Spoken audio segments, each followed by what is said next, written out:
ہے نکاح متع، ایک ہوتا ہے نکاح موقت۔ لیکن جو متع اہل تشیع کے ہاں مروجہ ہے اور جو رائج ہے، اس متع کا تو تعلق نہ اسلام سے پہلے تھا، نہ آج ہے، اور نہ ہی قیامت کی صبح تک اہل تشیع کی پوری قوم اس متع کو قرآن و حدیث سے ثابت کر سکتی ہے۔ یہ میرا چیلنج ہے اور یہ میرا دعویٰ ہے کہ جس متع کی حلت کے قائل اور جو مروجہ متع اہل تشیع کے ہاں رائج ہے، اس متع کا تعلق اسلام سے نہ پہلے تھا اور نہ یہ متع ابتدائی اسلام میں تھا، نہ اب ہے، اور نہ ہی قیامت کی صبح تک ایسے متع کو جائز قرار دیا جا سکتا ہے۔ ابھی حال ہی کے اندر مولوی محمد حسین اکبر نے اپنے ایک انٹرویو میں یونیورسٹی کے اندر پڑھنے والی طالبات اور طلباء، یعنی ہاسٹل میں رہنے والے طلباء اور طالبات کے درمیان متع کو جائز قرار دیا ہے۔ اب یہ متع ہے کیا؟ اگرچہ ہدایہ نے بھی متع کی تعریف یہ لکھی ہے کہ متع کا مطلب یہ ہوتا ہے کہ ایک مرد ایک عورت ایک مدت تک ایک ایگریمنٹ سائن کر دے اور اس میں چند ایک روپے مہر رکھ دیا جائے اور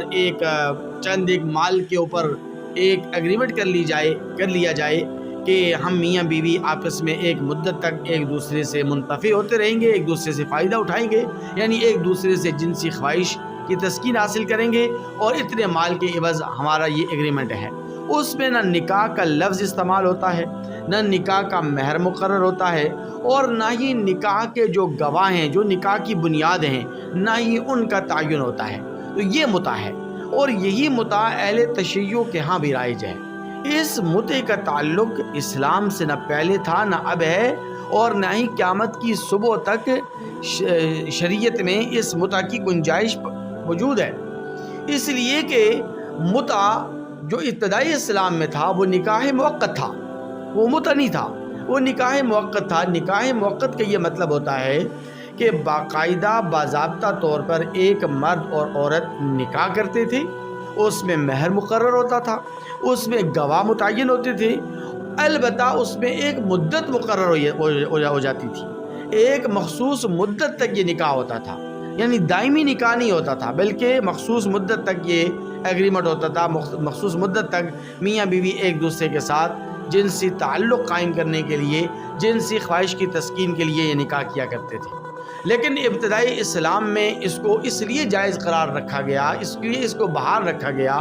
کہ اسلام نے رفتہ رفتہ آہستہ آہستہ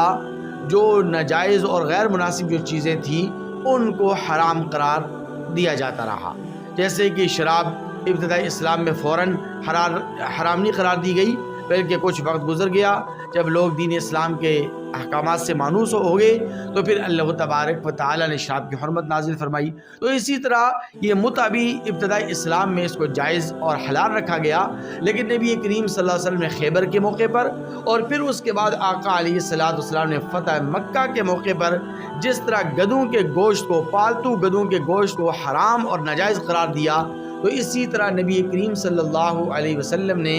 اس نکاح موقت کو، جس کو اہل تشیع متع کہتے ہیں، اس نکاح موقت کو حرام قرار دے دیا، ناجائز قرار دے دیا، اور فرمایا کہ اب قیامت کی صبح تک یہ نکاح موقت بھی حلال نہیں ہے، یہ بھی جائز نہیں ہے۔ یہ ایک مرد اور ایک عورت مخصوص مدت تک ایک ایگریمنٹ سائن کریں اور ایک مخصوص مدت تک آپس میں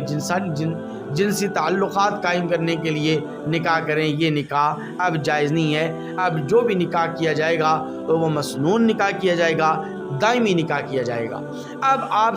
کا اعتراض یہ ہوگا اور آپ کے سوالات کی بچھاڑ یہ ہوگی اور مجھ پر آپ الزامات یہ لگائیں گے کہ اہل تشیع کے ہاں جس متع کی تعریف میں کر رہا ہوں اور جس متع کو میں غیر شرعی قرار دے رہا ہوں، اس کا ثبوت کہاں پر ہے؟ تو اس کا ثبوت میں آپ کو کمنٹ سیکشن میں دوں گا۔ آپ کمنٹ میں مجھ سے آپ پوچھیں گے تو میں آپ کو نہ صرف یہ کہ اہل تشیع کے ہاں اس مروجہ متع کا ثبوت دوں گا، بلکہ اہل تشیع کے ہاں اس متع کو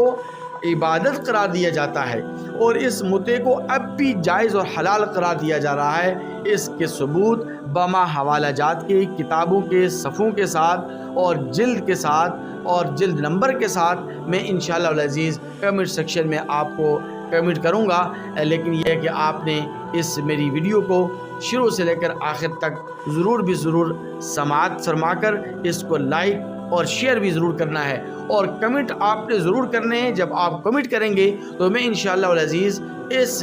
مروجہ متع کی جو حرمت ہے اور اس مروجہ متع کے جو ناجائز ہونے کی جو وجوہات ہیں وہ بھی میں آپ کے سامنے عرض کروں گا، اور جس نکاح موقت کو نبی کریم صلی اللہ علیہ وسلم نے